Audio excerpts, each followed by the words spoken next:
Function है x से y पे और वो फंक्शन इन्वर्टिबल फंक्शन है, आपको प्रूव करना है कि वो इन्वर्स यूनिक होगा। Show that f has unique inverse. तो प्रूफ देखते हैं। हमने मान लिया लेट f एक फंक्शन है x से y पे बाइजेक्शन है, क्योंकि इन्वर्टिबल होने के लिए बाइजेक्टिव होना ज़रूरी है। बाइजेक्टिव मतलब 1 1 एंड ऑन टू होना ज़रूरी है, तभी इन्वर्स एग्जिस्ट करता है। तो हमने f फंक्शन को x से y पे बाइजेक्शन मान लिया कि 1 1 और ऑन टू है। If possible let g and h be two inverse of f। एक फंक्शन g मान लिया जो y से x पे है और दूसरा h मान लिया वो भी y से x पे है, और दोनों के दोनों आमने में इन्वर्स मान लिए f के।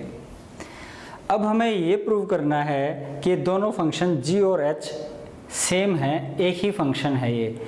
अब ऐसा प्रूव करने के लिए हमारे पास हम सिर्फ ये प्रूव कर देंगे कि फंक्शन g के अंदर कोई एलिमेंट y रखते हैं और h फंक्शन के अंदर भी y एलिमेंट रखते हैं, दोनों सेम आंसर देते हैं, तो ये सफिशिएंट रहेगा प्रूव करने के लिए कि function g and h equal हैं। तो कहता है we have to prove that g equal to h। In order to prove this it is sufficient to show that gy equal to hy for all y belongs to y। देखिए हम काम कैसे करेंगे।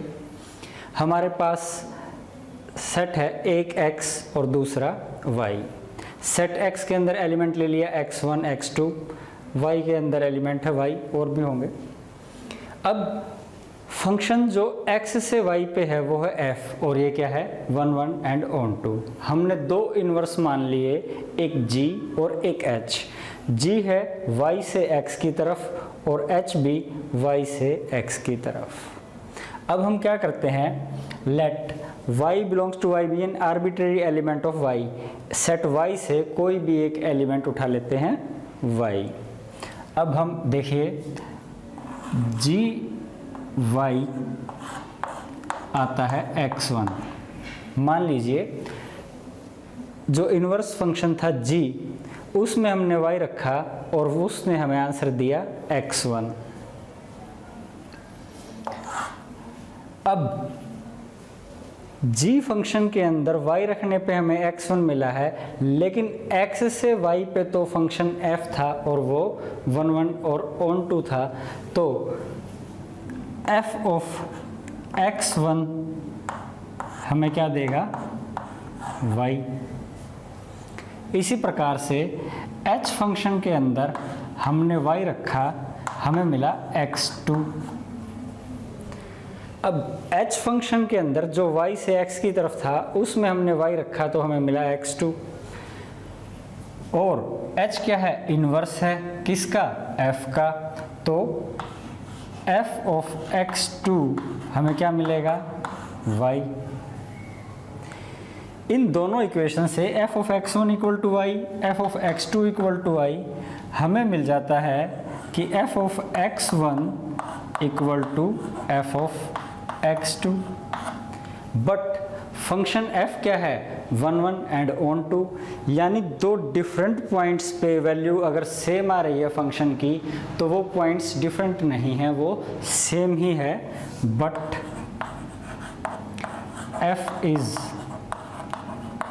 1 1, it implies x1 equal to x2। और यही हमें prove करना था कि g ऑफ, अब x1 इक्वल टू x2 आ गया, it means function f of x1 equal to y, f of x2 equal to y, which in turn gives g of y equal to h of y, means g equal to h। देखिए function आपका 1 1 था, function 1 1 था और तो x1 equal to x2 आ गया। It means x1 और x2 आपके दोनों एक ही पॉइंट हैं, एक ही पॉइंट हैं। तो इस बात का मतलब ये हो गया कि y के h फंक्शन के अंदर हमने y रखा तो वो भी x1 पे लेके गया या x2 पे लेके गया, एक ही पॉइंट पे लेके गया। इसी प्रकार से g फंक्शन के अंदर हमने y रखा, वो भी सेम पॉइंट पे लेके गया, यानी g और h दोनों सेम फंक्शन हैं, इक्वल फंक्शन है, दोनों y को सेम पॉइंट पर, सेम एलिमेंट पर लेके जा रहे हैं, इसलिए g इक्वल टू h। और यहाँ से ये प्रूव हो गया कि inverse of a function is unique. अब है नेक्स्ट क्वेश्चन, क्वेश्चन नंबर 11।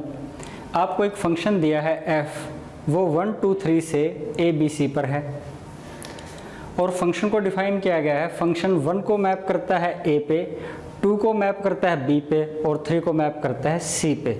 आपको f इनवर्स निकालना है। दूसरा, f इनवर्स का इनवर्स आपको f के इक्वल प्रूव करना है। तो देखते हैं, मान लीजिए ये सेट है आपका A और ये सेट है आपका B और इनके बीच में फंक्शन है f और फंक्शन में दे क्या रखे हैं, डोमेन में 1 2 3 और इधर दे रखा है A B C कोडोमेन में और फंक्शन आपका ऐसे। अब 1 को मैप करता है A पर, 2 को मैप करता है B पर और 3 को मैप करता है C पर।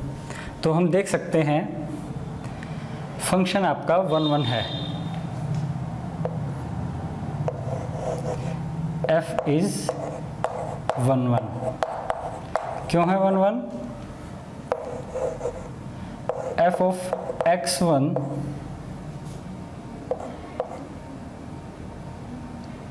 equal to f of x2 implies x1 equal to x2।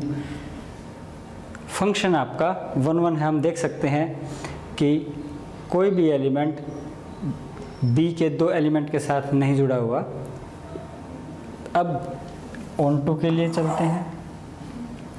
हम देखते हैं सेट b के प्रत्येक एलिमेंट के लिए सेट a में एक यूनिक एलिमेंट है। फंक्शन आपका ऑन टू भी है। For each y belongs to b there exists unique x belongs to a such that f of x equal to y। तो f आपका ऑन टू भी है, इट इम्प्लाइज फंक्शन आपका on to भी है। Function आपका 1 1 भी हो गया, फंक्शन आपका ऑन टू भी हो गया। It means f is invertible. Function आपका इन्वर्टिबल है, यानी कि फंक्शन का इन्वर्स एग्जिस्ट करता है। अब देखिए, फंक्शन का इन्वर्स अगर एग्जिस्ट करता है, फंक्शन है हमारे पास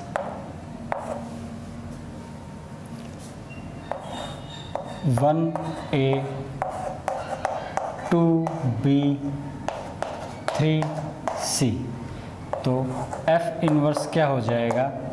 f इन्वर्स हो जाएगा आपका फंक्शन b से a पर हो जाएगा और क्या हो जाएगा? f इन्वर्स हो जाएगा आपका a1 b2 c3। इतना हो गया। अब हम देखते हैं कि जो f इन्वर्स फंक्शन b से a पे है, ये b और ये a और यहाँ है b के अंदर एलिमेंट a b c और यहाँ है 1 2 3। और किस हिसाब से है? जो f इन्वर्स है वो 1 को a को लेके जाता है 1 पे, b को 2 पे और c को 3 पे। यहाँ से हम देखते हैं f इन्वर्स भी आपका 1 1 है। प्रत्येक b का प्रत्येक एलिमेंट a के यूनिक एलिमेंट से जुड़ा हुआ है और आपका ऑन टू भी है। ऑन टू क्यों है?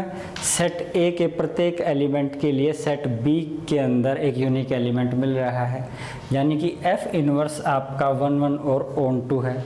जब आपका एफ इनवर्स 1 1 और ऑन टू है तो एफ इनवर्स भी इन्वर्टिबल है, यानी कि एफ इनवर्स का इनवर्स भी एग्जिस्ट करता है। और एफ इनवर्स का इनवर्स क्या होगा? एफ इनवर्स का इनवर्स, देखिए एफ इनवर्स था हमारे पास A1 B2 C3, तो एफ इनवर्स का इनवर्स हमारे पास क्या आ जाएगा? 1A 2B 3C। और अगर हम इसको देखें 1A 2B 3C ये फंक्शन f के इक्वल है, तो यहाँ से हमने प्रूव कर दिया कि f इनवर्स का इनवर्स आपका f के इक्वल है। Question number 12। क्वेश्चन नंबर 12 आपके पिछले क्वेश्चन नंबर 11 से मिलता है। वहाँ हमारे पास एग्जाम्पल था, वैल्यूज़ थी। यहाँ पर एज ए थ्योरम हमने इस क्वेश्चन को प्रूव करना है। कहता है f एक फंक्शन है x से y पे, एक इन्वर्टिबल फंक्शन है। लेट f x से y पे एक इन्वर्टिबल फंक्शन है। Show that inverse of f inverse is f, that is f inverse का इनवर्स f आएगा, ये आपको प्रूव करना है। तो देखिए हम जानते हैं जिस कोई भी फंक्शन है उसका इन्वर्स एग्जिस्ट करने के लिए उसको बाइजेक्टिव होना ज़रूरी है, यानी 1 1 और ऑन टू होना ज़रूरी है। और यहाँ ये कहता ही है कि f आपका इन्वर्टिबल फंक्शन है, यानी कि इसका इन्वर्स एग्जिस्ट करता है। इसका बात का मतलब ये है कि f आपका 1 1 और ऑन टू है। तो हम ये जानते हैं कि एक बाइजेक्टिव फंक्शन का इन्वर्स भी बाइजेक्टिव होता है। तो देखिए कहता है since inverse of A bijection is bijection, तो f इन्वर्स जो y से x पे होगा, क्योंकि f जो फंक्शन है हमारा वो x से y पे है, और जो f इन्वर्स होगा वो y से x पर होगा। और क्योंकि f आपका बाइजेक्टिव है, 1 1 ऑन टू है, तो इसका इन्वर्स भी 1 1 और ऑन टू होगा। तो कहता है f इन्वर्स जो y से x पे है वो भी आपका बाइजेक्शन है। अब अगर आपका f इन्वर्स बाइजेक्शन है, यानी 1 1 और ऑन टू है, तो f इन्वर्स का जो इन्वर्स लेंगे वो भी 1 1 और ऑन टू होगा। तो f इन्वर्स का इन्वर्स है जो कहाँ से होगा? x से y की तरफ होगा, वो भी बाइजेक्शन होगा, 1 1 ऑन टू होगा। तो हमने क्या किया, x एक आर्बिट्रेरी एलिमेंट ले लिया, कहाँ से? सेट x से। और जब हम उसको फंक्शन f के अंदर रखेंगे तो f of x equal to y। अब क्योंकि फंक्शन आपका 1 1 और ऑन टू है, तो f इनवर्स के अंदर हम y रखेंगे तो हमें x मिल जाएगा, विच इम्प्लाइज f इनवर्स का इनवर्स में अगर x रखेंगे तो हमें फिर y मिल जाएगा। मीन्स f इनवर्स जो फंक्शन है वो तो हमारा x से y पे है, f इनवर्स के इनवर्स में अगर मैं x रखूँगा तो हमें y मिल जाएगा। और y हमारा किसके बराबर है? f ऑफ x के बराबर है। y हमारा f ऑफ x के बराबर है, तो यहाँ हमने y की वैल्यू f ऑफ x रख दी। यहाँ से हम देखते हैं कि f इनवर्स का इनवर्स f के बराबर आ गया। For all x belongs to x, हम फॉर आल क्यों लिख पा रहे हैं? क्योंकि x एक आर्बिट्रेरी एलिमेंट था, और अगर हम बात आर्बिट्रेरी एलिमेंट के लिए प्रूव कर देते हैं तो वो सभी के लिए प्रूव हो जाती है। तो इस प्रकार से हमने प्रूव कर दिया कि f इनवर्स का इनवर्स f फंक्शन के बराबर है। Question number 13। क्वेश्चन नंबर 13 में आपको फंक्शन f r से r पे डिफाइन किया गया है, रियल नंबर से रियल नंबर पे डिफाइन किया गया है, और f ऑफ x को डिफाइन क्या किया गया है? 3 minus x cube whole raise to power 1/3। और आपको f ऑफ f(x) निकालना है, कंपोजिशन फंक्शन है। तो हमें पता है कंपोजिशन फंक्शन को हम कहाँ से सॉल्व करते हैं? Always from right. तो f into f of x रहेगा, और f ऑफ x क्या है हमारा? जहाँ जहाँ हम फंक्शन के अंदर x आएगा, पहले f ऑफ x की वैल्यू रख लेते हैं। f ऑफ x की वैल्यू है 3 माइनस एक्स क्यूब सारे की पावर 1/3। अब f ऑफ f जो हमें निकालना है उसमें हमने f ऑफ x की वैल्यू रख ली। इस वैल्यू को f के अंदर रखेंगे, यानी फंक्शन के अंदर रखेंगे, और फंक्शन के अंदर जहाँ भी हमें x दिखेगा वहाँ हम ये सारी की सारी वैल्यू रखेंगे। अब हमारे लिए x ये बन गया 3 minus x cube whole raise to power 1/3। तो देखिए फंक्शन क्या है, 3 माइनस एक्स क्यूब, तो x की जगह हम क्या रखेंगे, 3 माइनस एक्स क्यूब सारे की पावर 1/3। ये x की जगह रख दिया। और अब इस x की पावर कितनी है, 3, तो इस x की पावर 3 और सारे के सारे ब्रैकेट की पावर 1/3। समझ गए आप। f ऑफ f में पहले हमने f ऑफ x को सोल्व किया, f ऑफ x की वैल्यू रख दी। उस जो f ऑफ x की वैल्यू आई है उसको हम f के अंदर रखेंगे, यानी फंक्शन के अंदर रखेंगे। फंक्शन में जहाँ भी हमारा x होगा उसकी जगह 3 माइनस एक्स क्यूब सारे की पावर 1/3 रख देंगे। अब देखिए इसको सोल्व करते हैं। 3, यहाँ हम देखते हैं इस 3 से ये 3 कैंसिल आउट हो गया और ये आ गया 3, ब्रैकेट को खोलेंगे, -3 minus minus plus x cube और सारे की पावर कितनी है, 1/3। अब आगे देखते हैं। 3 से आपका 3 कैंसिल आउट हो गया, ये बच गया एक्स क्यूब और उस सारे की पावर 1/3, 3 से 3 कट गया, x। ये आपका आंसर आ गया f ऑफ f x का। ये हमारा मल्टीपल चॉइस क्वेश्चन था, तो इसमें हमें ऑप्शंस दे रखी थी A B C D, और हमने जब इसको सॉल्व किया तो आंसर आ गया x, जो ऑप्शन नंबर C पे है। क्वेश्चन 14, फंक्शन डिफाइन है आपका रियल नंबर -4/3 से रियल नंबर पे, और फंक्शन डिफाइन किया गया है 4x divide by 3x plus 4, और फंक्शन का inverse that is f inverse एक g फंक्शन को डिफाइन किया गया है जो रेंज ऑफ f से r -4/3 तक है।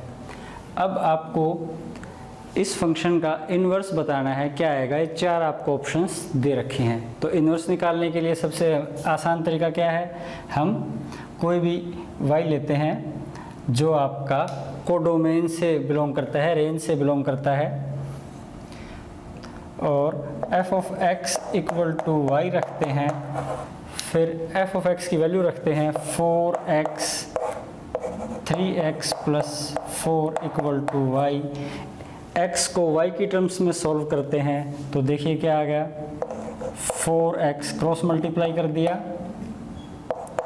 y इंटू 3x प्लस 4, तो यहाँ देखते हैं 4x y की 3 के साथ 3x y और y की 4 के साथ 4y,